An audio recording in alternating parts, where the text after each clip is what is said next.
Hello friends, this is R. हमें उम्मीद है आप सभी स्वस्थ और अच्छे होंगे और आपकी प्रिपरेशन भी बहुत अच्छे से चल रही होगी। आज हम लोग मैथ का एक बहुत ही बेहतरीन टॉपिक करने वाले हैं, ज्यामिति, ज्योमेट्री। और ये इतना इंपॉर्टेंट है कि आप अपने प्रीवियस ईयर के क्वेश्चन देखिए, वहां पर आपको लगेगा कि ज्यामिति से भर भर के क्वेश्चन पूछे जा रहे हैं। नंबर सिस्टम के बाद सबसे ज्यादा ज्यामिति और मेंसुरेशन ही पूछा जाता है। ठीक है, तो यहाँ पर ये जो क्लास होगा, ये 35 क्वेश्चन का क्लास होगा, जिसमें जितने भी ज्यामिति से संबंधित सीटेड क्वेश्चन पूछता है, चाहे वो पेपर फर्स्ट हो या सेकंड हो, वो लगभग सभी कॉन्सेप्ट यहाँ पर होंगे। साथ के साथ आपके 35 एग्जाम्पल जो 2022, 23 और 24 की सीटेड एग्जाम हुई है, वहां से हमने सभी तरह के कॉन्सेप्ट के क्वेश्चन उठाए हैं। ठीक है, आप इसको देखिए। इस क्लास को देखने के बाद हमें पूरी उम्मीद है कि आपका ज्यामिति से रिलेटेड कोई भी क्वेश्चन नहीं छूटेगा। पहला क्वेश्चन देखते हैं, निम्न गुणों वाली आकृति की पहचान कीजिए। कुछ गुण यहाँ पर दिए गए हैं, ये 4 गुण दिए गए हैं। इन गुणों के आधार पर आपको बताना होगा कि कौन सी आकृति को बना रहे हैं। पहला इसका जो गुण है वो क्या है, इसकी 4 भुजाएं हो, मतलब इट हैज 4 साइड, 4 भुजाएं हो। ठीक है, 4 भुजाएं हो, कोई प्रॉब्लम नहीं है। चतुर्भुज हो गया, एक बंद आकृति हो। ठीक है, आगे देखते हैं, इसकी सम्मुख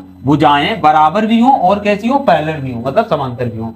और आगे कह रहा है इसके सभी कोण कैसे हो, 90 डिग्री के हो। तो अगर हम इसको बनाएंगे तो ये कुछ इस तरह से बनेगा, इस तरह से ये बनेगा। 4 भुजाएं हो गई, बंद आकृति होगी पहली, और दूसरी कंडीशन फॉलो है। तीसरी, इसकी सम्मुख भुजाएं कैसी हो, बराबर हो, और आमने सामने की भुजाएं कैसी हो, बराबर हो, मतलब ये इसके बराबर होगी और ये इसके बराबर होगी, और समांतर भी हो। और समांतर भी है, पैरेलल भी है। क्यों? क्योंकि ये भी 90 डिग्री का बता रहा है, ये भी 90 डिग्री का है, ये भी, ये सब कितने कितने डिग्री के हैं, 90 डिग्री के हैं। तो ये भुजा इसके पैरेलल होगी और ये भुजा किसके पैरेलल होगी, इसके पैरेलल होगी। तो कंडीशन फॉलो हो रही। अब हम देखते हैं इससे क्या ही बन सकता है। केवल आयत, केवल आयत, केवल आयत, तो केवल आयत नहीं बनेगा, केवल वर्ग भी नहीं बनेगा, आयत या वर्ग। मतलब हम कह सकते हैं कि ये जो कंडीशंस बता रहा है उसके हिसाब से ये एक it might be a square, ये एक वर्ग भी हो सकता है और रेक्टेंगल, अथवा एक आयत भी हो सकता है। तो ये दोनों कंडीशन को फॉलो करेगा, एक वर्ग भी हो सकता है और एक आयत भी हो सकता है, और यही हमारा ऑप्शन सी सही हो जाएगा। केवल समचतुर्भुज नहीं होगा। समचतुर्भुज में इस तरह की कंडीशन, ये 90 डिग्री कोण होता है, ये उसकी प्रॉपर्टीज में नहीं आता है। ठीक है, बाकी यहाँ पर चीजें, और पैरेलल भी वहां पर नहीं होती, तो ये तो बिल्कुल ही नहीं होगा। बाकी ये दोनों आएंगी। और आप ये सोच रहे होंगे कि ये एक ही आकृति वर्ग और आयत कैसे हो सकती है, तो आपको एक सेकंड में हम आपको ये चीज भी यहाँ पर क्लियर करना चाहेंगे। सपोज करो आप इसको वर्ग जैसा लग रहा होगा, इसको आयत कर देते हैं, तब भी ये जितनी चीजें लिखी ये सब यहाँ पर फॉलो होंगी। आमने सामने की भुजाएं बराबर होंगी, ये इसके बराबर, ये इसके बराबर, ये कोण भी 90 डिग्री के होंगे, 90 डिग्री होंगे। 4 भुजाएं तब भी होंगी, आप ये भी लोगे तो भी 4 ही भुजाएं होंगी, और बंद आकृति होगी। यानी ये जो कंडीशन दे रहा है, ये वर्ग के लिए भी फॉलो कर रही है और एक आयत के लिए भी फॉलो कर रही है। आयत और वर्ग की बात अगर अलग अलग हो जाएगी तो सिर्फ इतना होता है, इसके जो विकर्ण होते हैं आयत के, वो एक दूसरे को प्रतिच्छेद जब करते हैं, तो ये कतई जरूरी नहीं है, ये नहीं जरूरी है कि ये 90 डिग्री पे ही करें, लेकिन जब वर्ग के करते हैं तो वो 90 डिग्री पे ही प्रतिच्छेद करते हैं। ये आगे की बातें, और क्वेश्चन आएंगे वहां पर हम देखेंगे। फिलहाल पहला हो गया। देन सेकंड क्वेश्चन देखते हैं हम लोग क्या है। क्या कह रहा है, निम्नलिखित आकृतियों में से किस आकृति की रैखिक व गुणन सममिति की संख्याएं बराबर नहीं होती। पहले आपको बहुत जरूरी हो जाता है कि आप रैखिक और गुणन सममित को समझें। रैखिक और गुणन यानी कि क्या होता है, सिमेट्री, और वो भी कैसी, लाइनियर और रोटेशनल सिमेट्री। तो देख लेते हैं ये क्वेश्चन। जब हम इसको करेंगे यहाँ पर, तो इसके बाद के आगे 4-5 क्वेश्चन आप ऐसे ही लगा जाओगे। यहाँ पर थोड़ा सा हम आपको कॉन्सेप्ट बता के चलते, वो बहुत जरूरी है। अगर हम रैखिक सिमेट्री की बात करें, अगर हम रैखिक सममित की बात करें, रैखिक सममित की बात करें, तो ये क्या होती है। देखिए, कोई भी अगर आकृति है, सपोज करो कोई हमने ले लिया, किसी की पहली आकृति ले ली, हमने वर्ग ले लिया, और वर्ग में रैखिक सममित ये कहती है कि जब किसी आकृति को इस तरह से आप काटो कि वो 2 भागों में बढ़ जाए, और जब अगर इस तरफ के भाग को इस तरफ मोड़े तो एक दूसरे को पूरा ओवरलैप कर ले, क्या हो, पूरा ओवरलैप कर ले, संपाती हो। जब ये दोनों संपाती हो जाए, ऐसी कोई लाइन अगर खींची जा सकती है, तो वो क्या होगी, उसमें ये मान के चला जाएगा कि एक रैखिक सममित है। लेकिन क्योंकि ये क्या हमने लिया था, वर्ग लिया था, तो वर्ग में एक तो इस तरह से आप इसको कर सकते हो। दूसरा इसका तरीका क्या है, आप इसको इस तरह से भी अगर आप इसको काटोगे, एक लाइन खींचोगे, तो ऊपर वाला जो भाग है वो इसके, आप देखोगे ये जो भाग है आप इसको समझ लीजिए, आगे के 7-8 क्वेश्चन लगने वाले हैं और सीटेट के हर एग्जाम में सिमेट्री से रिलेटेड क्वेश्चन आता है, आप उठा के देख लीजिए, ठीक है। तो थोड़ा सा आराम से समझ लीजिए, ये वाला जो पार्ट है वो उसकी सिमेट्री किसके साथ हो रही है, उसकी सिमेट्री इस वाले पार्ट के साथ हो रही है। और जो ये लाइन हमने खींची थी, सीधी वाली लाइन खींची थी, उसकी सिमेट्री किस तरह से, जो ये खींची थी, ये इस वाले पार्ट की सिमेट्री किसके साथ हो रही है, इसके साथ। अब आपको क्लियर हो गया होगा कि सिमेट्री क्या, क्योंकि हमने वर्ग लिया तो आप देखोगे एक सिमेट्री और यहाँ पर बन रही है, वो कुछ इस तरह से बन रही है, एक सिमेट्री ये बन रही है, एक ये बन रही है। अगर इस तरह का आधा भाग इस पे आप रखोगे तो पूरा संपाती होगा, ओवरलैप करेगा। और इसी तरह से आप इसको भी काटोगे तो भी ये क्या कर रहा है, एक ये कोना, एक ये वाला जो बन रहा है ट्रायंगल, और ये किसके सिमेट्री में आता है, ये इसके समरूप है, ठीक है। तो इस तरह से अगर एक वर्ग की सिमेट्री पूछी जाए तो कितनी होती है, 1 2 3 4, कितनी सिमेट्री यहां पर होती है, 4 सिमेट्री होती है। कौन सी, रैखिक सिमेट्री, ठीक है। तो एक वर्ग में जो रैखिक सिमेट्री होती है वो 4 होती है। अब गुणन सिमेट्री की अगर हम बात करें तो गुणन सिमेट्री क्या होता है उसको आप पहले समझ लीजिए। गुणन सिमेट्री कुछ इस तरह से होता है कि सपोज करो आप कोई भी एक लेटर बनाओ, आप एच बना दो, आप एच बनाओ और आप इसको 90 डिग्री रोटेट करो, कितना करो, 90 डिग्री रोटेट करो, तो आपको पता चलेगा कि कुछ इस तरह से हो जाएगा। जब आप इसको ऐसे घुमाओगे तो किस तरह से बन जाएगा, इस तरह से बन जाएगा। फिर इसको और 90 डिग्री अगर आप रोटेट करोगे तो फिर से ये पुनः ऐसे घूम के और जैसा यहाँ पर था एज इट इज बन जाएगा। तो ये इसकी कैसी हो गई है, ये इसकी रोटेशनल सिमेट्री हो गई है, यानी जिसे हम गुणन सममित कहते हैं, ठीक है। और इसी तरह से आप इसको फिर 9 3 27 मतलब 270 करोगे, फिर से ये ऐसा हो जाएगा और 360 पे फिर से ऐसा हो जाएगा। आप बात समझने की कोशिश कीजिए कि ये है रोटेशनल सिमेट्री। जब किसी को घुमाने से उसी जैसी आकृति बन जाए तो उसे रोटेशनल सिमेट्री कहते हैं। और जब किसी आकृति को आप बीच से काटो, कहीं से भी आप अलग अलग करो तो एक जैसे भाग बने जो कि संपाती हो, तो उसे क्या कहते हैं, रैखिक सममित कहते हैं। इतनी चीज अगर आपको क्लियर हो गई है तो आप मान के चलिए सीटेट में एक क्वेश्चन आपका क्लियर हो गया, ठीक है। अब हम बात करते हैं क्वेश्चन में क्या पूछा गया था। यहाँ पर पूछा गया था निम्नलिखित आकृतियों में से किस आकृति की रैखिक व गुणन सममित की संख्याएं बराबर नहीं होती है। क्या कह रहा था, बराबर नहीं होती है। तो बराबर नहीं के लिए हमें क्या करना चाहिए, देखिए यहाँ पर आपने किसका भी देख लिया था, आपने वर्ग का देख लिया था कि इसमें 4 क्या होती है, 4 रैखिक सममित होती है। और गुणन कितनी होंगी, गुणन कितनी होगी, क्योंकि वर्ग को आप जब भी 90 डिग्री पे रोटेट करोगे तो वर्ग वर्ग ही रहेगा, उसके आकृति में कोई फर्क नहीं पड़ेगा। तो गुणन भी इसकी कितनी होती है, 4 होती है, यानी इसकी समान होती है। तो स्क्वायर की समान होती है, 4 4 होती है, 4 4 होती है दोनों। अब अगर हम आयत की बात करें तो आयत में इस तरह से अगर आप आयत बनाओगे, इस तरह से आयत बनाओगे तो आयत में एक तो सिमेट्री ये बन जाएगी, ये एक लाइनियर सिमेट्री ये हो गई, एक लाइनियर सिमेट्री ये हो गई, तो 2 लाइनियर सिमेट्री हो गई। लेकिन आप इसको वर्ग की तरह इस तरह से नहीं काट सकते हो, आप इसके विकर्णों को मिला के इसको बराबर भाग तो कर दोगे। देखिए आपको करके भी या तो दिखा दें, आप इसके बराबर 2 भाग तो कर दिए, लेकिन जब इसको आप पलटोगे इसके ऊपर तो ये इस तरह से नहीं होगा कि इसके ऊपर संपाती हो जाए, मतलब बिल्कुल एक जैसा नहीं होगा। इसके ऊपर ओवरलैप ये चीज नहीं करेगी। जब ओवरलैप नहीं करेगी तो सिमेट्री नहीं मानी जाएगी। यानी हम कह सकते हैं कि यहाँ पर मात्र जो रेखीय सममित होती हैं वो एक आयत में कितनी होती है, 2 होती है। अब अगर इसके गुणन सममित की बात कर लें तो गुणन सममित भी इसकी कितनी होती है, 2 होती है। कैसे 2 इसलिए होती है क्योंकि जब आप इसको एक बार ही घुमाओगे तो ये खड़ा खड़ा ऐसा बन जाएगा, आयत इस तरह से बन जाएगा। लेकिन फिर से अगर आप इसको इस तरह से घुमाओगे तो फिर से ये कैसा बन जाएगा, जैसा है वैसा ही बन जाएगा, और फिर 360 पे। तो कुल मिला के इसकी गुणन सममित 2 हो गई और इसकी रैखिक सममित भी कितनी हो गई, गुणन हो गई है 2, रोटेशनल हो गई 2 और रैखिक सममित भी कितनी हो गई है, 2, ठीक है। तो आयत में भी 2 रैखिक सममित होती है, 2 गुणन सममित होती है। ये जितनी चीजें यहाँ निकल के आ रही है आगे क्वेश्चंस में आपकी सभी काम करेंगी। थोड़ा सा गौर से इस क्वेश्चन को देख लेना। आप इस क्वेश्चन को क्वेश्चन ना मान के चलिए, एक तरह से मानिए आपका थ्योरी का क्लास है, ठीक है।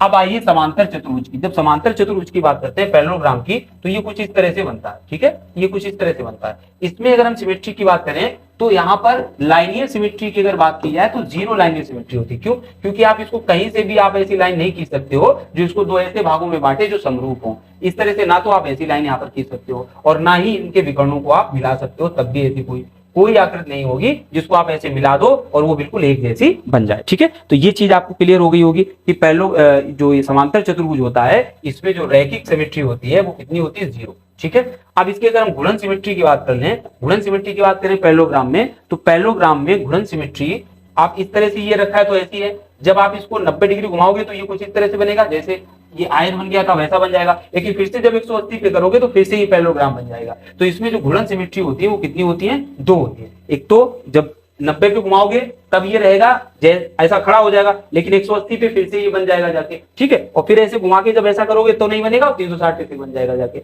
तो इसकी रेखिक सिमेट्री कितनी हो जाएंगी? 2, सॉरी रोटेशनल सिमेट्री। अब बात कर लेते हैं समचतुर्भुज की। समचतुर्भुज कुछ इस तरह से बना होता है, इस तरह से बना होता है समचतुर्भुज। ये समचतुर्भुज में क्या रहता है, देखिए अगर रोम्बस की बात करें तो रोम्बस में आप किस तरह से ड्राइव कर सकते हो, आप इसको इस तरह से एक यहाँ पर कर सकते हो तो भी ये 2 भागों में बढ़ जाएगा। और ये बार बार वही बात है, किस तरह से हमने कहा, किस तरह से 2 भाग यानी कि संपाती बन जाएंगे और इस तरह से बन जाएगा, ठीक है। और अगर इसको आप रोटेशनल भी, मतलब 2 तो इसके रेखिक सममित हो गई, और अगर आप रोटेट करोगे तब भी ये कितनी बार, 2 बार अपनी सेम आकृति को दोहराएगा रोटेट करने पर, है ना। तो इस तरह से आपने देखा कि एक तो इसमें समचतुर्भुज में 2-2 होती है, 4-4 होती है वर्ग में, आयत में 2-2 होती है, लेकिन समांतर चतुर्भुज की जो रैखिक सममित होती है वो 0 होती है और जो गुणन सममित होती है वो 2 होती है। यानी ये ही आपका ऑप्शन हो जाएगा कि इसमें बराबर नहीं है। तो किसमें बराबर नहीं है? समांतर चतुर्भुज में या पैरेललोग्राम में बराबर नहीं है, ठीक है। तो ये हो जाएगा। नेक्स्ट देखिए क्वेश्चन, अगला क्वेश्चन क्या कह रहा है, अक्षरों V, X, M, N, T में किनमें क्रमशः न्यूनतम और अधिकतम सममित रेखाएं हैं। देखो सममित रेखाएं केवल आकृतियों में ही नहीं होती, इसके अलावा अक्षरों में भी सममित रेखाएं देखी जाती हैं। कैसे? जैसे यहां पर देखिए जो लेटर्स दिए उनको लिख लीजिए। V दिया है, X दिया है, M है, M के बाद N है और N के बाद T, ठीक है। इतने लेटर्स यहाँ पर दिए हुए हैं। इसमें पूछा जा रहा है किसमें न्यूनतम सममित रेखाएं हैं और किसमें अधिकतम सममित रेखाएं हैं। देखिए यहाँ पर अगर हम इनकी सममित देखेंगे, इनकी सिमेट्री देखेंगे तो V को आप इस तरह से आप बीच से अगर लाइन खींचते हैं तो ये 2 बराबर भागों में बढ़ जाता है, समरूप भागों में बढ़ जाता है। क्लियर है? बार बार वो बात बताने की जरूरत नहीं कि उनका क्या होता है। इसको X को जब आप करते हो तो इसमें देखिए 2 रेखाएं खींची जा सकती है। एक तो जब आप बीच से इसको काटोगे तब भी जो 2 भाग बनेंगे X में, आप ऐसे काटोगे तब भी एक इधर का भाग दोनों संपाती होंगे, बराबर होंगे। लेकिन जब आप इसको ऐसा भी काटोगे तब भी ये बराबर ही भागों में बटेगा। तो इसमें 1 होती है, इसमें 2 होती है। अगर M की बात करें तो M भी किस तरह से होता है, आप इसको बीच से काट सकते हो और ये आराम से इसको बराबर भागों में कर देगा, 2 समरूप भागों में बांट देगा। N में एक भी सिमेट्री लाइन नहीं होती, ना तो आप इसको इस तरह से काट सकते हो और ना ही आप इसको इस तरह से कर सकते हो, क्योंकि जब इस तरह से करोगे तब भी ये देखिए, जब आप इसको ऐसे भी काटोगे तब भी इसको इस तरफ आप ओवरलैप नहीं करा सकते हो। यानी N में कितनी होती है? 0 होती है। और T में भी बीच से आप इसको सिमेट्री कर सकते हो, यानी इधर का आधा भाग और आधा भाग इधर का। तो एक N होता है जिसमें 0 है और X है जिसमें 2 है। और हमसे पूछ रहा था न्यूनतम व अधिकतम। न्यूनतम मतलब N, न्यूनतम मतलब N और अधिकतम मतलब X। तो पहला ऑप्शन हो जाएगा ए से, ठीक है। अब देखिए वही चीजें लगने लगी, थोड़ा सा वर्क कर लिया तो आगे काम आने लगा। आगे देखिए शिक्षक ने क्या किया, शिक्षक ने कक्षा 5 के विद्यार्थियों को 3 आकृतियां क्या दिखाई, वृत्त, वर्ग और त्रिभुज दी, ठीक है। वृत्त, वर्ग और त्रिभुज दी। उन्होंने उनसे पूछा इनमें से कितनी आकृतियां आधे गुणन के बाद, देखिए यहाँ पर देखिए, आधे गुणन के बाद समान रहेगी। आधा गुणन क्या होता है, कोई भी चीज जब रोटेट करती है तो पूरा गुणन यानी कि कितने डिग्री होता है, 360 डिग्री। तो आधा गुणन कितना हो जाएगा, आधा गुणन मतलब एक सरल कोण हो जाएगा, रिज कोण हो जाएगा, यानी 180 डिग्री। तो यानी 2 बार उसको 90-90 2 बार घुमाओ, वो ये बात कह रहा हूं। किसको? जब आप वृत्त को आप कितना भी घुमाओगे, इवन 1 डिग्री भी घुमाओ तब भी वो सेम ही रहेगा, चाहे 360 घुमाओ। यानी एक वृत्त में, अगर एक वृत्त की बात की जाए तो इसमें कितनी सिमेट्री होती है, इसमें अनंत सिमेट्री होती है, यानी अनंत जो है लाइनियर सिमेट्री होती है, ठीक है। वहीं पर अगर हम बात करें किसकी, वर्ग की, तो वर्ग में हमने पहले ही बताया कितनी सिमेट्री थी, 4। हर 90 डिग्री पर उसकी जो सेम जैसी फिगर था वैसी फिगर हमें मिल रहा था, किसमें, वर्ग में। अभी आपने ये देखा होगा, यहाँ पर हमने आपको बताया था इस क्वेश्चन में कि जब ये वर्ग बताया था तो गुणन कितनी बार, 90 डिग्री पर भी आपको वर्ग ही मिल रहा था, 180 पर भी वर्ग ही मिल रहा है। तो यानी कि उसकी सिमेट्री कितनी थी, 4। यहाँ पर क्या भी हमसे पूछ रहा है 180 डिग्री पर, तो 180 डिग्री पर वर्ग तो वर्ग ही रहेगा, व्रत ही रहेगा, मतलब जैसा है बिल्कुल सेम सिमेट्री अपनी करेगा। दूसरा क्या है, अब बात कर रहा है त्रिभुज। अगर हम त्रिभुज की बात करें, ये त्रिभुज हमारा रहा, अगर हम त्रिभुज की बात करें तो ये जब ये घूमेगा 90 डिग्री पर घूमेगा तो ये सेम जैसा है वैसा बिल्कुल नहीं बनेगा, लेकिन 180 डिग्री पर जब ये घूमेगा तो जैसा त्रिभुज ये है वैसा ही बन जाएगा। हमसे क्वेश्चन में क्या पूछ रहा था, वो अपने विद्यार्थियों को निम्न के बारे में अध्ययन कराना चाहती है, गुणन सममित के बारे में, सममित रेखाओं के बारे में, कोणों की तुलना, क्षेत्रफलों की तुलना। हमसे क्या पूछ रहा था, इनमें से कितने आकृतियां आधे गुणन के बाद समा जाएंगी। तो वो ये तो सिंपल सा था, वो क्या कराना चाह रहा है, गुणन सममित बताना चाह रहा है, रोटेशनल सिमेट्री वो बच्चों को सिखाना चाह रहा है। फिलहाल हमने आपको एक्स्ट्रा भी बता दिया कि किस तरह से एक वृत्त में अनंत सिमेट्री होती है और वर्ग में 4 होती है, त्रिभुज में भी इस तरह से 180 पे, अगर ये त्रिभुज है तो 180 पे सेम रहेगा। ठीक है, चलिए नेक्स्ट क्वेश्चन देखते हैं। क्या कह रहा है अगला क्वेश्चन, कह रहा है निम्न में से किस आकृति में रैखिक सममित है परंतु गुणन सममित नहीं है। हमने आपको पहले बता दिया था कि जो यहाँ पर कौन कौन सी आकृतियां दी हैं पहले उनको देख लें। रेक्टेंगल दिया है, रेक्टेंगल में रैखिक सममित भी होती है और गुणन सममित भी होती है, और कितनी कितनी होती है, 2 होती है, बताया था हमने। कहा था ना पहले क्वेश्चन अगर वो वाला सही से डिस्कस कर लेंगे तो आगे के आराम से लग जाएंगे। पतंग की बात करें, ये एक नई चीज आई है। आप इस तरह से जो पतंग होती है वो कुछ इस तरह से बनी होती है, और इसकी अगर हम रैखिक सममित की बात करें तो यहाँ पर 2 तरह से इसको एक रैखिक सममित होती है। पतंग में कितनी रैखिक सममित होती है, अगर रैखिक की बात करें, लाइनियर सिमेट्री की बात करें तो पतंग में एक लाइनियर सिमेट्री होती है, बट यहां पर एक भी रोटेशनल सिमेट्री नहीं होती है। वेदर हम इसको 90 डिग्री पे रोटेट करें अथवा इसको 180 पे करें, तब भी ये पतंग जो है वो अपने सेम रूप में नहीं आएगी। यानी इसमें जो रोटेशनल होती है जिसे आप घूर्णन कहते हैं, तो वो कितनी हो जाएगी, 0 हो जाएगी। तो इसका आंसर हो जाएगा पतंग। बाकी हम सभी चीजें आपको बता चुके हैं, समचतुर्भुज भी बता चुके हैं, पद आयत और बाकी समबाहु त्रिभुज, इसमें 3 आकृतियां होती है, 3 भुजाएं होती है समान। एक आयत में कितनी सममित रेखा या रेखाएं होती है। एक आयत की बात करें तो आयत इस तरह से बनाया था हमने, और सममित रेखाओं की बात करें तो यहाँ पर कितनी सममित रेखाएं होती है, 2 सममित रेखाएं। ठीक है, चलिए नेक्स्ट देखिए इसको। कह रहा है 6 समबाहु त्रिभुजों के प्रयोग से कितने समबाहु त्रिभुज लिए जा रहे हैं, 6 समबाहु त्रिभुज लिए। समबाहु त्रिभुज की जो विशेषता होती है वो क्या होती है, इसकी जो सभी भुजाएं होती है वो आपस में बराबर होती हैं, और इसके सभी कोण भी आपस में कितने होते हैं, 60 डिग्री के होते हैं, बराबर होते हैं। ये हो गया हमारा समबाहु त्रिभुज। ठीक, त्रिभुजों के प्रयोग से आप निम्नलिखित में से कौन सी आकृति बना सकते हैं। तो 6 समबाहु त्रिभुज अगर आपको बनाने हैं तो आपसे क्या बनेगा, समषटभुज बनेगा, और वो कुछ इस तरह से बनता है। समषटभुज इस तरह से बनेगा, जिसमें 6 समबाहु त्रिभुज बनेंगे, वो इस तरह से बनता है।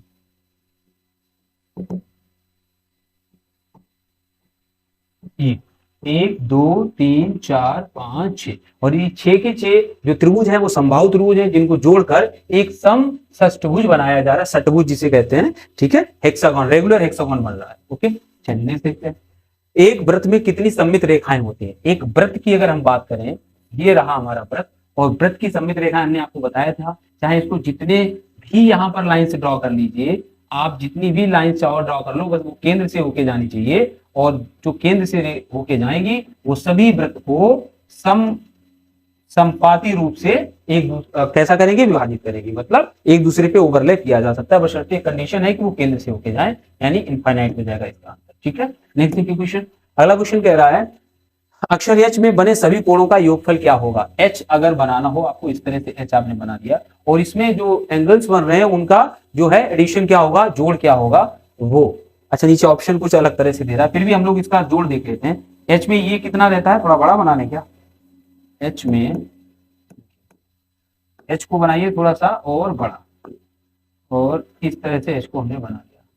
ठीक है, अब इसमें हम लोग कलर कर लेते हैं। ये 90 डिग्री का हो गया, ये भी 90 डिग्री का हो गया, ये भी 90 डिग्री का हो गया, ये भी 90 डिग्री का हो गया। तो यहाँ पर जो टोटल एंगल निकल के आ रहा है एच में, वो नचोक 36 यानी 360 डिग्री आ रहा है। अब ऑप्शन को किस रूप में दिया है वो देख लेते हैं। एक त्रिभुज के कोणों के योगफल के बराबर होगा, वो ये कह रहा है जो एच में जितना डिग्री बनेगा क्या वो त्रिभुज के कोणों के योगफल के बराबर होगा, और किसी भी त्रिभुज के अंतः कोणों का योगफल कितना होता है, 180 डिग्री होता है, और इसके बाह्य कोणों का योगफल कितना होता है, 360 डिग्री होता है। कोई भी अगर बहुभुज आकृति है तो उसके बाह्य कोणों का योगफल सदैव 360 होता है, अंतः कोणों का मान बदलता रहता है भुजाओं के अनुसार। ठीक है, तो त्रिभुज है तो उसका 180 होगा, जिस तरह से चतुर्भुज का 360 होता है। आगे देखते हैं, एक चतुर्भुज के अंतः कोणों के योगफल के बराबर होगा। कोई भी चतुर्भुज है तो उसके सभी अंतः कोण जब भी आप जोड़ोगे तो कितने आएंगे, 360 डिग्री आएंगे, और यही हमारा आंसर हो जाएगा, क्योंकि एच में जो एंगल बन रहा था वो कितनी डिग्री का बन रहा था, 360 का बन रहा था। ठीक है, नेक्स्ट क्वेश्चन देखिए। अगला क्वेश्चन क्या कह रहा है, निम्न में से कौन सा कथन सत्य है। सत्य कथन देखना है। सभी वर्ग आयत हैं, जितने भी वर्ग हैं वो सब क्या है, आयत हैं। चलिए पहले तो वर्ग आयत की बात कर लें, बहुत जरूरी हो जाता है, क्योंकि ये क्वेश्चन सबसे बेसिक क्वेश्चन है। हमें पता होना चाहिए वर्ग और आयत की क्या क्या अलग अलग प्रॉपर्टीज होती है। देखिए, अगर हम वर्ग की बात करें तो वर्ग जो फॉलो करता है, तभी वर्ग होगा, वो क्या फॉलो करेगा। सबसे पहली बात, इसके सभी कोण 90 डिग्री के होने चाहिए, 90 डिग्री के होने चाहिए, जो कि एक आयत में भी होते हैं। जो कि एक आयत में भी सभी कोण कितने डिग्री के होते हैं, 90 डिग्री के होते हैं, ये भी और ये भी। अगर हम एक वर्ग की बात करें तो इसके विकर्ण एक दूसरे को प्रतिच्छेद करते हैं, मतलब एक दूसरे को दो समान भागों में बांटते हैं, और ऐसा आयत में भी होता है, आयत के विकर्ण भी एक दूसरे को कैसा करते हैं, दो समान भागों में विभाजित करते हैं, दो विकर्ण इसमें होते हैं, दो विकर्ण इसमें होते हैं। बस अंतर क्या होता है, हाँ इसमें भी होता है, आमने सामने की भुजाएं बराबर होती हैं, हालांकि वर्ग में चारों भुजाएं बराबर होती हैं, और आयत के लिए क्या कहा जाता है कि आमने सामने की भुजाएं बराबर हों। ये भी नहीं कहा जाता कि चारों भुजाएं बराबर हों, चारों भुजाएं बराबर हो तो भी कोई दिक्कत नहीं, लेकिन इसमें जो कहा जाता है आमने सामने की भुजाएं कैसी होनी चाहिए, बराबर होनी चाहिए। ठीक है, यहां तक तो हम समान रूप से चल रहे हैं। अब जो अंतर क्रिएट होता है वो कहां पर होता है, इसके विकर्ण जो होते हैं, इसके जो विकर्ण होते हैं वो कितने डिग्री पे, इसके जो विकर्ण होते हैं, इसके विकर्ण कितने डिग्री पर प्रतिच्छेद करते हैं। ये कंडीशन होती है कि एक वर्ग के जो विकर्ण होते हैं वो आपस में कितने डिग्री पर काटते हैं, 90 डिग्री पर प्रतिच्छेद करते हैं, जबकि एक आयत के लिए ऐसी कोई कंडीशन नहीं होती कि उसके विकर्ण आपस में 90 डिग्री पर ही काटे। ठीक, तब बात निकल के ये आती है कि एक आयत में इतने गुण नहीं होते हैं कि वो क्या बन पाए, वर्ग बन पाए, लेकिन एक वर्ग में इतने गुण होते हैं कि वो क्या बन जाए, आयत बन जाए। तो एक वर्ग तो आयत हो सकता है, लेकिन एक आयत वर्ग नहीं हो सकता, ये अपर लेवल का है। ठीक है, तो इस तरह से आप समझ सकते हो जो हम आपको बताना चाहते हैं। ठीक है, बाकी यहाँ पर क्या है, सभी वर्ग आयत हैं, सभी वर्ग आयत हैं, बात सही है। और हमसे क्या पूछा गया था, कौन सा कथन सत्य है, और यही कथन सत्य है। आगे क्या कह रहा है, सभी समांतर चतुर्भुज वर्ग हैं, जितने भी समांतर चतुर्भुज हैं, इस तरह से कुछ समांतर चतुर्भुज बनते हैं। ये वर्ग कैसे ही हो सकते हैं, क्योंकि इनके विकर्ण जो होते हैं, पहली बात तो बराबर नहीं होते हैं, दूसरी बात 90 डिग्री पर भी प्रतिच्छेद नहीं करते, तो ये भी गलत हो जाएगा। अगला है ऑल रेक्टेंगल्स आर स्क्वायर, सभी आयत वर्ग हैं। अभी हमने बताया आयत वर्ग नहीं होते हैं, वर्ग आयत होते हैं, हो सकते हैं। ऑल रोम्बस आर स्क्वायर, सभी जो समचतुर्भुज हैं वो वर्ग है। समचतुर्भुज की अगर हम बात करें तो ये कुछ इस तरह से बनता है, समचतुर्भुज कुछ इस तरह से बनता है, और समचतुर्भुज का जो मेन गुण होता है वो ये होता है, इसके विकर्ण तो आपस में 90 डिग्री पे प्रतिच्छेद करते हैं, बट विकर्ण एक दूसरे के साइज के नहीं हो सकते, मतलब अलग बड़े और छोटे विकर्ण होते हैं इसमें। हालांकि भुजाओं के बारे में है कि इसकी चारों भुजाएं बराबर होती हैं, ये चीज सही है, बट ये भी नहीं है कि ये 90 डिग्री पर ही काटे। ठीक है, तो ये कुछ गुण होते हैं किसके, रोम्बस के। तो जो हमारा आंसर है वो क्या है, ए ऑप्शन है। नेक्स्ट देखिए, अगला क्वेश्चन कह रहा है, मेधा ने अपनी कॉपी में 3 कोण बनाए। वो 3 कोण क्या थे, वो 3 कोण थे 180 डिग्री, 75 डिग्री और 90 डिग्री के कोण के रूप में मापे। यदि वह इन कोणों को निम्न रूप से क्रम में वर्गीकृत करती है तो निम्न में से कौन सा समूह सही है। 180, देखिए पहले हम आपको बता दें, थोड़ा सा बता दें, कुछ सेकंड्स का टाइम लेंगे। सबसे शून्य अंश तो शून्य ही होता है। अगर हम न्यून कोण की बात करें, तो न्यून कोण जो होता है, एक्यूट एंगल जो होता है, वो 0 से लेकर के कहां तक होता है, 0 से लेकर 90 डिग्री तक जाता है, मतलब 90 से छोटा होता है। जो न्यून कोण होता है वो 0 से लेकर 90 तक जाता है, 90 से छोटा होता है। समकोण जो बनता है, समकोण होता है वो राइट एंगल कितने का होता है, 90 डिग्री का ही होता है, ना कि इससे बड़ा ना इससे छोटा, अगर राइट एंगल की बात करें। ठीक है, न्यून कोण, समकोण, इसके बाद आता है अधिक कोण। कौन सा आता है, अधिक कोण आता है। अगर हम अधिक कोण की बात करें तो ये 90 से ऊपर यानी 90 से बड़ा होता है, लेकिन कितने से छोटा होता है, 180 डिग्री से ये छोटा होता है। समझ लीजिए, कोण के बारे में पूरी जानकारी हम आपको कुछ सेकंड में दे रहे हैं। अधिक कोण की बात करें तो 90 से बड़ा होता है और 180 से ये छोटा होता है। अब इसके बाद बात आती है ऋजु कोण या सरल कोण की। कौन सा, ऋजु कोण या जिसे हम सरल कोण बोलते हैं। सरल कोण ये होता है एग्जैक्ट 180 डिग्री का, जो एक सीधी लाइन होती है, मतलब अब आपको खींच के नहीं दिखा रहे, इतना तो आपने अकेडमिक्स में पढ़ ही रखा होगा। जो ऋजु कोण होता है वो 180 अंश का होता है, इस तरह से बनता है। और इसके बाद आता है बृहद कोण, रिफ्लेक्स एंगल। बृहद कोण होता है 180 से बड़ा होता है, लेकिन 360 से छोटा होता है। ऐसे कोण को क्या कहते हैं, बृहद कोण कहते हैं। और फिर आता है संपूर्ण कोण, जो कि कितने डिग्री का होता है, 360 डिग्री का। तो कोणों के बारे में बेसिक सी जानकारी हमने आपको दे दी। बाकी यहाँ पर क्या है, देखिए 90 से बड़ा है तो अधिक कोण हो गया, ये 90 से छोटा है तो न्यून कोण हो गया, और ये समकोण हो गया। तो अधिक कोण, न्यून कोण, समकोण, यानी ऑप्शन नंबर ये सही हो जाएगा। ठीक है, चलिए नेक्स्ट क्वेश्चन। अगला क्वेश्चन कह रहा है 4 और 2/3। कितनी बार एग्जाम में, लगभग सीटेट की हर एग्जाम में ये क्वेश्चन पूछा जाता है। आप चाहें 2011 से उठा लें, 10 से उठा लें, ये क्वेश्चन उनका फेवरेट रहता है। ठीक है, 4 और 2/3 समकोण। देखिए 4 भी है और 2/3 क्या है, समकोण है।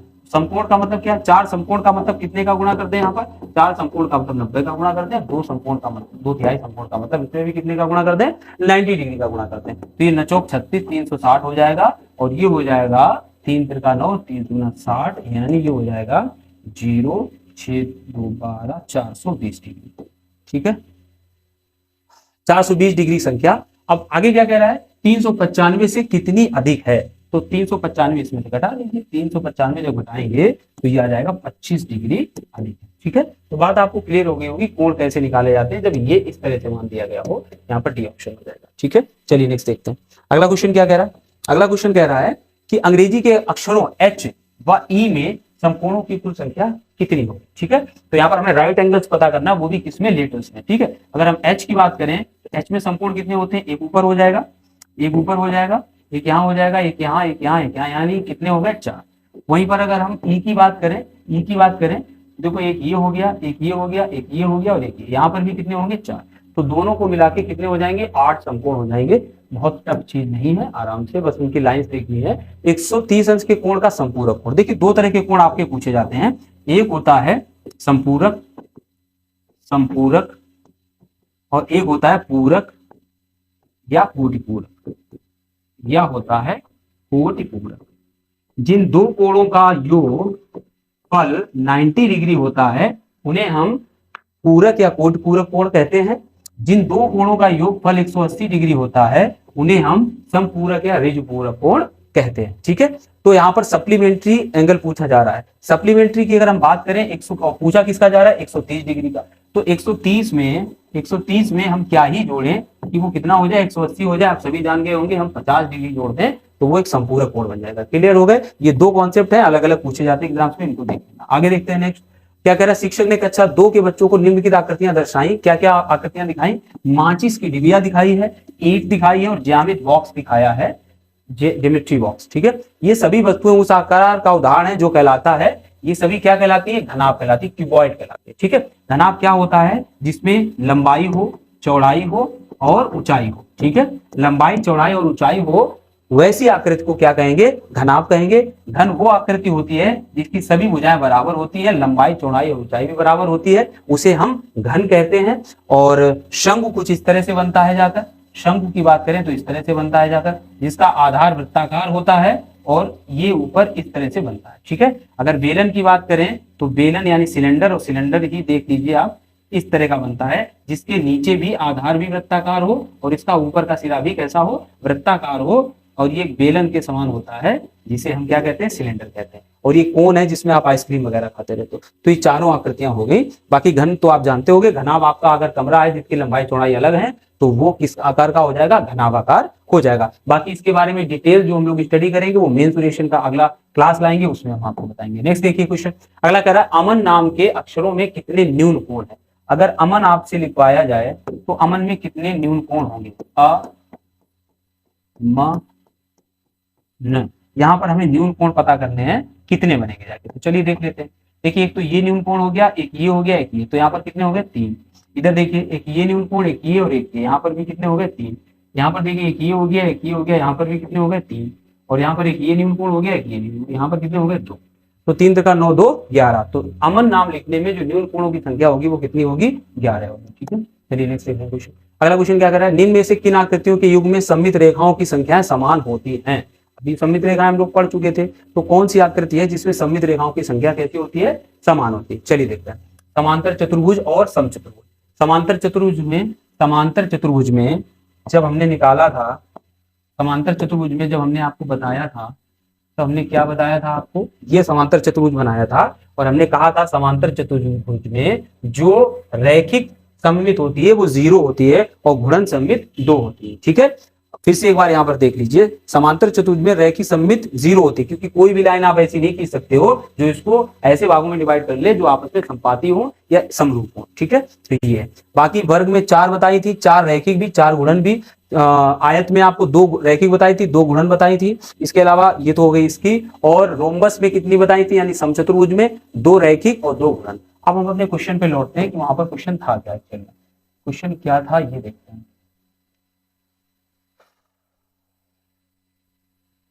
क्वेश्चन ये है हमारा, चलिए देखते हैं, निम्न में से किन आकृतियों के युग में सममित रेखाओं की संख्याएं समान है। अब वो कौन सी 2 आकृतियां हैं जिसमें सममित रेखाएं यानी लाइनियर सिमेट्री बराबर है। समांतर चतुर्भुज में तो 0 होती है, लेकिन सम चतुर्भुज में 2 होती है, यानी ये ऑप्शन गलत हो जाएगा। काइट पतंग में जो लाइनियर सिमेट्री होती है वो कितनी होती है, एक। हमने आपको बना के दिखाई थी पतंग इस तरह से ऐसे, और कहा था ये इसकी लाइनियर सिमेट्री है। और फिर से समांतर चतुर्भुज आया तो इसमें 0 होती है, यानी ये भी ऑप्शन नहीं होगा। अगला है स्क्वायर एंड रेक्टेंगल। वर्ग में हमने कितनी बताई थी, 4 बताई थी, और रेक्टेंगल आयत में हमने कितनी बताई थी, 2, यानी ये भी समान नहीं है।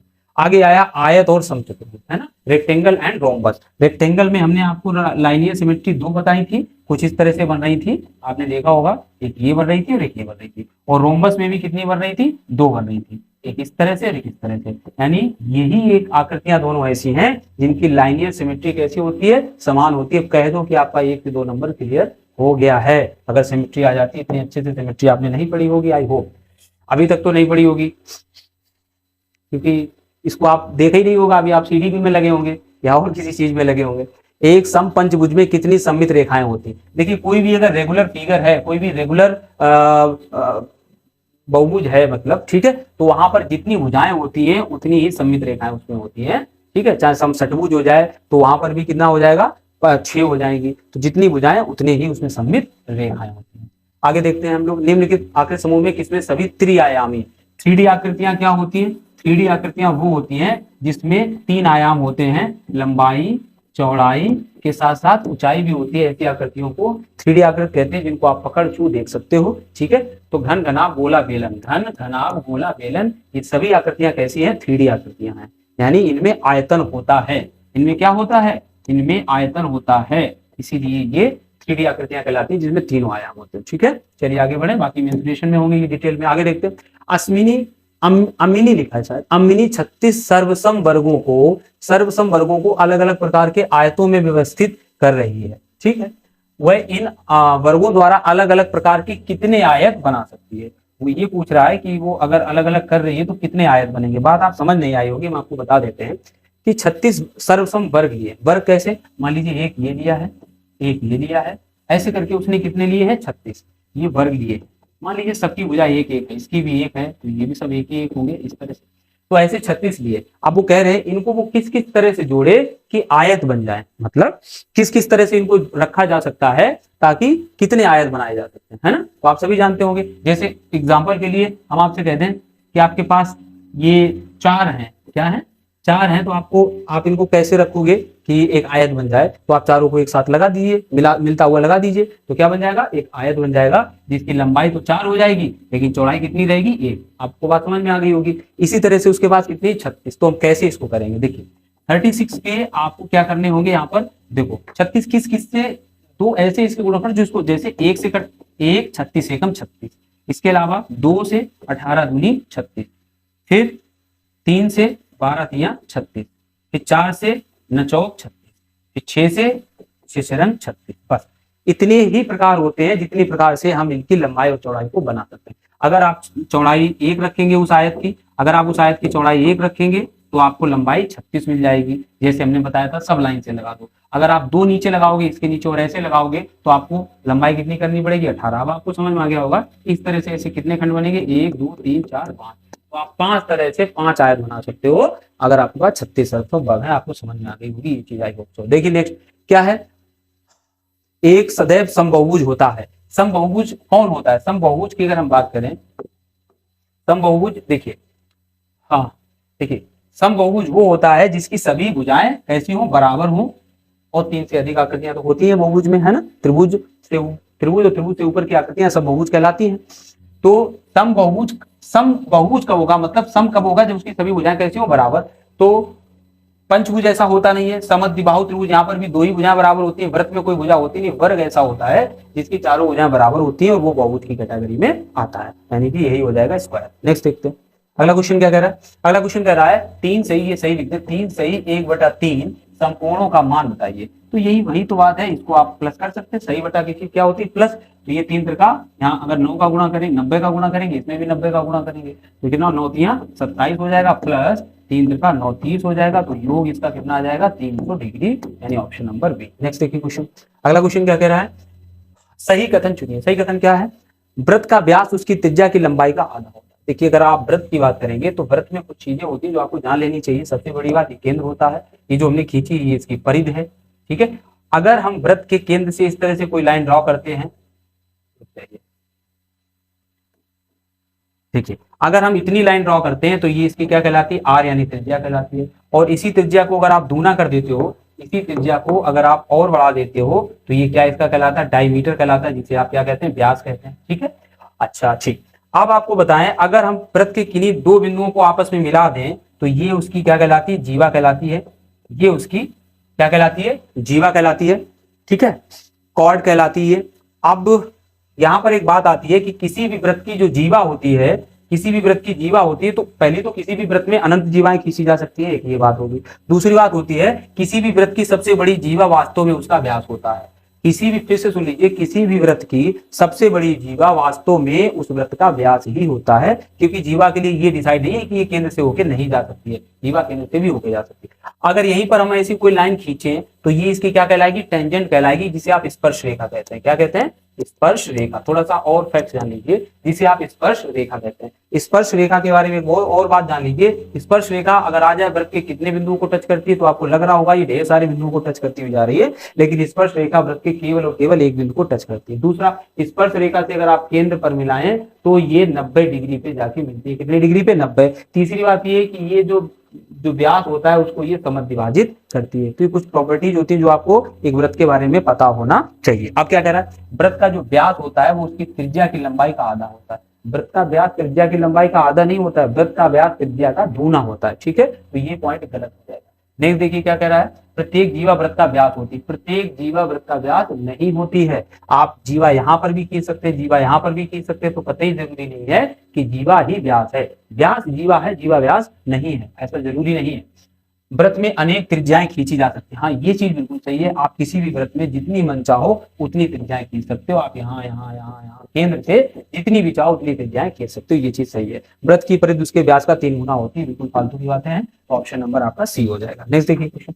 अगला क्वेश्चन क्या कह रहा है, अगला क्वेश्चन कह रहा है निम्नलिखित में से कौन सी, आपको इतने अच्छे मटेरियल हम प्रोवाइड करा रहे हैं, चाहे वो मैथ हो, चाहे इंग्लिश हो, चाहे सीडीपी हो, लेकिन आपसे एक शिकायत रहती है आप इतना कुछ देख लेते हो, खूब देखते भी है, ऐसी बात नहीं है। मैथ का पिछला नंबर सिस्टम का वीडियो था, मैराथन एक तरह से था, 50 क्वेश्चन का वीडियो था, बहुत पसंद किया गया, देखा भी खूब गया। बट वही समस्या आ जाती है कि आप लोग चैनल को सब्सक्राइब नहीं करते हो। इससे होगा क्या, आप बताइए, ये चीजें कब तक फिर प्रोवाइड कराई जाएंगी? अगर आप सामने वाले को आप देख तो रहे हो लेकिन उसको ऐसा फील नहीं होने दे रहे हो कि हम आपकी चीज हमें पसंद आ रही है या क्या है, तो कुछ भी आप अगर आउटपुट नहीं दोगे तो फिर सामने वाले को क्या ही पता चलेगा। ठीक है, वैसे भी एक नॉन लिविंग क्लास लगती है यहाँ पर, ऐसा तो है नहीं कोई क्लास चल रही हो, हम लोगों के साथ इंटरेक्शन कर रहे हो। बाकी यहाँ तो रिकॉर्डेड क्लास है, आप ही बाद में देखोगे, फिर आप भी बिल्कुल रिस्पॉन्स नहीं करते तो फिर चीजें होता है ना, थोड़ा सा आप भी समझिए ना, हम सब लोग ह्यूमन है और ह्यूमन के अंदर थोड़ी सी फीलिंग्स होती है, और फीलिंग्स किसी की तारीफ करने से बढ़ती हैं या बुराई करने से भी फीलिंग्स में परिवर्तन आता है। तो कुछ ना कुछ रिस्पांस आपको देना चाहिए, हमें ऐसा लगता है। ठीक है, चलिए देखते हैं निम्नलिखित में से कौन सी किसी त्रिभुज की, अगर अच्छा नहीं लगता तो भी आप बता सकते हैं, ऐसी कोई बात नहीं कि हम जो पढ़ा रहे हैं वो बेस्ट ही होगा।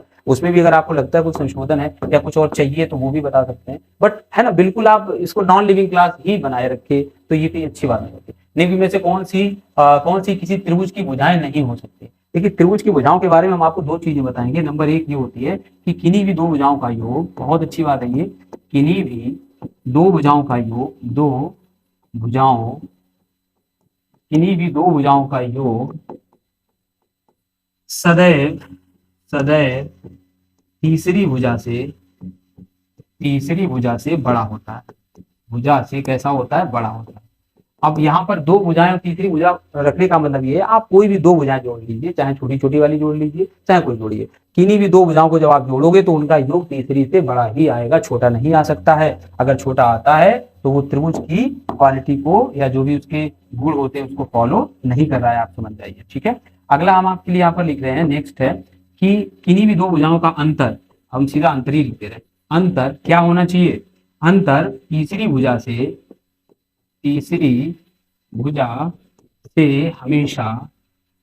हमेशा कैसा होगा, छोटा होगा। अंतर कभी बड़ा नहीं हो सकता है, चाहे आप सबसे छोटी भुजा के सापेक्ष ही क्यों ना देख रहे हो, अंतर छोटा ही निकलेगा। एग्जाम्पल के तौर पर आपको पहला ऑप्शन ले लेते हैं। देखिए, 4 और 3 को जोड़िए, कितना होता है, 7 होता है। हमने कहा है दो भुजाओं का योग, किन्हीं भी दो भुजाओं का योग, सबसे छोटी ही ले ली, तीसरी भुजा से बड़ा होता है और ये तीसरी भुजा से बड़ा। किन्हीं भी दो भुजाओं का अंतर, आप 5 और 4 का ही अंतर ले लीजिए, 5 और 4 का जब अंतर आप देंगे तो कितना हो जाएगा, 1 होगा। हमेशा तीसरी भुजा से कैसा होगा, छोटा होगा। तो ये दोनों प्रॉपर्टीज को फॉलो कर रहा है, यानी ऑप्शन नंबर ये सही है। और वैसे भी ये 3, 4, 5 एक ट्रिपलेट है जो कि किसको संपूर्ण त्रिभुज का निर्माण करती है। अब अगला देखिए 6, 6, 6। यहाँ पर देखिए 6, 6, तो अगर आप 6 से जोड़ेंगे 12 हो जाएगा, फॉलो हो रहा है। 6 से 6 घटाएंगे 0 हो जाएगा, इनसे छोटा है यानी फॉलो हो रहा है, तो ये भी फॉलो कर रही है। 7, 7, 14, और 14 15 से बड़ा नहीं है, यानी दो भुजाओं का योग तीसरी भुजा से बड़ा होना चाहिए, ये गुण फॉलो नहीं हो रहा है, तो यही ऑप्शन हो जाएगा, यानी सी गलत है। ठीक है, चलिए आगे देखते हैं। अगला देखिए, सभी दिशाओं में अंततः विस्तृत एक सपाट पृष्ठ निम्न रूप से जाना जाता है। सभी दिशाओं में अगर कोई चीज फैली है तो उसे प्लेन कहेंगे, जिसे आप समतल कहते हो। ठीक है, नेक्स्ट देखिए, एक बिंदु से होकर खींची जा सकने वाली रेखाओं की संख्या। आप एक बिंदु से अगर ये कोई बिंदु है, तो इससे आप अनंत रेखाएं आप इससे होकर के खींच सकते हो। लेकिन ध्यान रखना, दो बिंदुओं से अगर पूछा जाए ए और बी, तो हमेशा दो बिंदुओं से केवल और केवल कितनी रेखाएं खींची जा सकती है, एक रेखा। लेकिन एक बिंदु से अनेक रेखाएं, तो यहाँ पर क्या पूछ रहा है, अपरिमित रूप से अनेक हो जाएगा। नेक्स्ट देखिए क्वेश्चन, अगला क्वेश्चन है, ज्यामितीय आकारों समबाहु त्रिभुज, समांतर चतुर्भुज, समचतुर्भुज, आयत और वर्ग में से किन आकारों की दो सममित रेखाएं होती है। ठीक है, अब आपको ये बार बार हम नहीं बताएंगे, यहाँ पर हम पहले चीजें डिस्कस कर चुके हैं। देखिए समांतर चतुर्भुज में, देखिए समांतर चतुर्भुज में सममित रेखा पूछ रहा है ना, समांतर चतुर्भुज में कितनी सममित रेखाएं थी, 0 थी। ठीक है, अच्छा अब आ जाओ समबाहु त्रिभुज में सममित रेखाएं कितनी हो जाएंगी, समबाहु त्रिभुज में 3 सममित रेखाएं हो जाएंगी समबाहु त्रिभुज में। ठीक है, आगे देखिए, सम चतुर्भुज जो है, सम चतुर्भुज में कितनी थी, 2 थी, और आयत में भी कितनी थी, 2 थी, और वर्ग में कितनी थी, 4 थी। तो हमसे क्या पूछ रहा है, ज्यामितीय आकारों समबाहु त्रिभुज, समांतर चतुर्भुज, समबाहु समचतुर्भुज, आयत और वर्ग में किन आकारों की दो सममित रेखाएं होती है। तो समचतुर्भुज और आयत कहाँ पर दिया है, समचतुर्भुज और आयत, इनकी जो सममित रेखाएं होती है वो कितनी होती है, 2 होती है। ठीक है, आगे देखिए, अगला क्वेश्चन है, 2 सही 1/2 में समकोण निम्न में से किसके बराबर होंगे। ठीक है, संपूर्ण वही है, 90 का गुणा कर दीजिए, जोड़ के आ जाएगा आपका। ये क्वेश्चन हो चुका है। आगे देखिए, दो कोण जिनका योग 180 डिग्री है सदैव कहलाते हैं। हमने बताया था जिन कोणों का योगफल 180 डिग्री होता है उनको हम क्या कहते हैं, समपूरक कोण कहते हैं, उनको हम समपूरक कोण कहते हैं। और जिन कोणों का योगफल 90 डिग्री होता है उनको पूरक या कोटिपूरक कोण कहते हैं, या कोटिपूरक कोण कहते हैं। इन्हें सप्लीमेंट्री एंगल बोला जाता है, इन्हें सप्लीमेंट्री एंगल बोला जाता है, और इन्हें कंप्लीमेंट्री एंगल बोला जाता है। ठीक है, तो 180 अंश वाला क्या हो जाएगा, सप्लीमेंट्री एंगल, संपूरक कोण। आगे देखिए, नेक्स्ट क्वेश्चन क्या कह रहा है, निम्न में से कौन सा कथन सत्य नहीं है। हमें ये देखना है कौन सा सत्य नहीं है। क्या है, एक न्यून कोण और एक समकोण का योग सदैव अधिक कोण होता है। देखिए न्यून कोण कितना ले लें हम, 90 से नीचे कोई भी ले लें, अभी हमने कोण आपको बताए थे। तो न्यून कोण मान लीजिए मैंने 80 ले लिया, और एक समकोण ले लिया 90 डिग्री का योग, 9 8 17 170 आया, का योग सदैव एक अधिक कोण होता है। सदैव एक कैसा होता है, अधिक कोण होता है। तो ये बात तो सही है, अधिक कोण होता है 170। और अधिक कोण क्या होते हैं, जिन कोणों का मान 90 से ज्यादा और 180 से कम हो, ऐसे कोणों को क्या कहते हैं, अधिक कोण कहते हैं। ठीक है, यानी कि एक्यूट एंगल। आगे देखिए, दो न्यून कोणों का योग सदैव एक समकोण होता है। देखिए दो न्यून कोण अगर आप लोगे तो हम तो न्यून कहेंगे, 80 को भी न्यून कहेंगे, और एक और 80 जोड़ दीजिए तो कितना हो जाएगा, 160। क्या ये सदैव समकोण होगा, नहीं होगा, सदैव समकोण नहीं होगा। ये बात कैसी है, गलत है। जब आप 45-45 लोगे तब तो समकोण होगा, लेकिन सदैव तो नहीं हो सकता ना। आगे है, दो समकोणों का योग एक ऋज कोण के दूर बराबर होता है। असत्य छाटना था, यही हो गया, ये पता नहीं क्या लिखा है। आगे देखिए, अधिक कोणों का योग सदैव एक प्रतिवर्ती कोण होता है। अधिक कोण कौन से होते हैं, जो 90 से बड़े होते हैं। तो 90 से बड़े एक 100 ले लीजिए और एक और 100 ले लीजिए, तो ये कितना हो जाएगा, 200।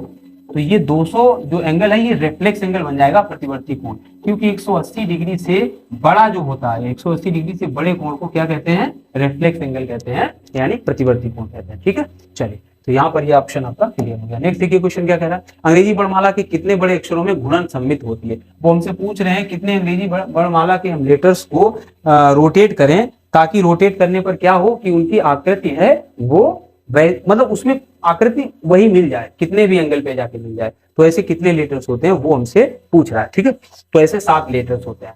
अगर लिखने की बात है तो थोड़ा बहुत अगर हमें याद है तो एक H होता है जिसमें गुणन सम्मिलित होती है, एक I होता है जिसमें गुणन सम्मिलित होती है, एक O होता है जिसमें गुणन सम्मिलित होती है, एक S होता है जिसमें गुणन सम्मिलित होती है, एक Z होता है जिसमें गुणन सम्मिलित होती है, और Z हो गया, एक HIJKL LM नहीं, M को इधर से घुमाएंगे, इधर से नहीं, M नहीं होता है, एन होता है, एन को इधर से कर, हाँ एन होता है, हम एन कितने हुए, 1 2 3 4 5 6, एक और कोई है एक्स होता है, एक एक्स होता है, ठीक है। तो ये लेटर्स होते हैं, 7 लेटर्स होते हैं जिनमें गुणन सम्मित होती है। अब गुणन सम्मित बार बार नहीं बताएंगे, बस इतनी होती है, इसको 90 डिग्री घुमाओगे तो ये जो एच है ये ऐसा हो जाएगा, फिर से 90 डिग्री घुमाओगे तो पुनः ऐसा हो जाएगा, ठीक है। ऐसा सब लेटर्स के साथ होगा यहाँ पर, ठीक है। किसी में ज्यादा हो सकती है, किसी कम, लेकिन गुणन सम्मित हो गया। अगला देखिए, निम्न अक्षर समूह में किस एक में केवल एक सममित रेखा है, केवल एक सिमेट्री लाइन है, और ऐसा किसमें है, देखिए बी में जब आप ऐसे करोगे तो एक होगी, बी ऊपर नीचे मिल जाएगा लेकिन बीच से नहीं काट सकते हो। आई में ऊपर ऐसे भी हो जाएगा और ऐसे भी हो जाएगा, एच में इस तरह से भी हो जाएगा, इस तरह से, तो इसमें एक, इसमें दो, इसमें दो, यानी ये ऑप्शन नहीं है। डी में देखिए इस तरह से एक सिमेट्री लाइन हो गई, ई में भी एक तरह से ऐसी हो गई, और एम में भी ऐसी हो गई, तो ये तो ऑप्शन है जिसमें एक सिमेट्री लाइन है, ठीक है। बाकी सी में एक सिमेट्री लाइन ये हो जाएगी, जी में कोई सिमेट्री लाइन नहीं होगी, यू में एक सिमेट्री लाइन ऐसी होगी, एन में कोई सिमेट्री लाइन नहीं होती है, ना तो ऐसी होगी ना ऐसी, हाँ गुणन वाली होती है लेकिन सिमेट्री नहीं होगी। ए में एक इस तरह से हो जाएगी, बी में, तो हमारा ऑप्शन हो जाएगा बी, ठीक है। चलो नेक्स्ट देखिए, कितने क्वेश्चन सब सिमेट्री पे पूछे गए, निम्न में से कौन से, और ऐसा नहीं है कि कोई किसी सेट में कोई क्वेश्चन छोड़े गए, आप 22 23 24 एग्जाम्स के देखिए और यही क्वेश्चन आपको वहां पर मिलेंगे, ठीक है। निम्न में से कौन सी एक संपूर्ण त्रिभुज की भुजाओं की लंबाइयां नहीं हो सकती। संपूर्ण त्रिभुज जो बनता है तो वो क्या कहता है, वो कहता है ये अगर कर्ण है, ये आधार है, ये बेस है, और ये उसका लंब है, ये उसका लंब है, तो क्या होता है, कर्ण का वर्ग, कर्ण का वर्ग बराबर आधार का वर्ग विधन लंब का वर्ग। कर्ण का वर्ग कब निकलता है, जब आधार और लंब के वर्गों को जोड़ दिया जाए तो वो क्या निकलता है, कर्ण का वर्ग निकलता है। आइडियल क्या होता है, जैसे ये 5 है तो ये 4 है तो ये 3 हो सकती है, ये चीज हम आपको बताना चाह रहे हैं, ठीक है। ये 5 है तो ये 4 है, 3 कैसे, 5 25 इसका आया, 3 का 9 और 4 16, जब 16 और 9 को जोड़ेंगे तो कितना हो जाएगा 25। इस तरह की फॉलो कहाँ पर होगी वो आपको देखनी है, ठीक है। तो ये इसमें होती है ना, क्योंकि 10 दामा 100 8 8 64 56 36 64 36 जोड़ेंगे 100 हो जाएगा। ये तो 4 5 6 ये नहीं होगा, 5 12 13 ये भी होता है, 169 होता है, 144 होता है और 25 होता है। इनको जब आप जोड़ोगे तो ये हो जाएगा। 15 225 होता है, 17 289 होता है और 8 का 64 होता है। 64 में जब ये जोड़ोगे तो कितना हो जाएगा 289। क्लियर हुआ ये आपको, ठीक है। बहुत कुछ था नहीं उसमें। लास्ट क्वेश्चन आज का, इसको देख लीजिए। रमेश के पास एक आयताकार कागज का टुकड़ा है, अपने खाली समय में उसने उसका एक कोना मोड़ दिया। ये उसके पास टुकड़ा था, आयताकार था ना, उसने ये कोना उसका मोड़ दिया है। तो उसने देखा कि कागज के 5 कोने हो गए। जब इसको वो मोड़ देगा, जब इसको वो ऐसे करके मोड़ देगा तो कितने कोने हो गए, 1 2 3 4 5, 5 कोने हो गए। हो गए। उनके बाकी 3 कोनों को भी मोड़ दिया। अब इस कागज के कितने कोने हो गए, अब उसने इसको भी मोड़ दिया, इसको भी मोड़ दिया, इसको भी, तो कोने कितने बन गए, 1 2 3, देखिए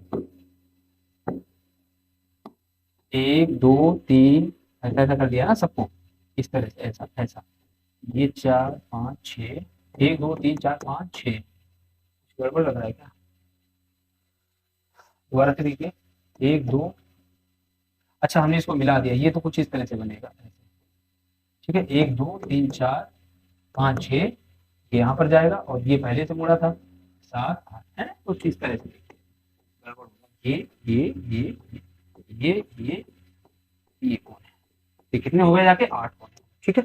तो आपने इस तरह से समझा ज्योमेट्री के कितने बेहतरीन क्वेश्चंस हम लोगों ने आज की, पूरा क्लास ज्योमेट्री का खत्म हो गया, सभी कॉन्सेप्ट हो गए हैं विद एग्जांपल्स, वो भी प्रीवियस ईयर के। तो धुआंधार क्लास था। इसके बाद हम आपको मेंसुरेशन की क्लास देंगे, वो भी बहुत अच्छी होगी, एक ही क्लास में सब हो जाएगा, ठीक है। तो जुड़े रहिए चैनल से। फिर से कहना चाहेंगे आपसे, अगर क्लास पसंद आ रहा है तो आप लाइक से शेयर सब्सक्राइब कर दिया कीजिए, जिससे कि पढ़ाने वाले को भी मोटिवेशन मिलता है। ये बात सच है, आप जानोगे जब कभी यूट्यूबर बनोगे। Thank you for watching.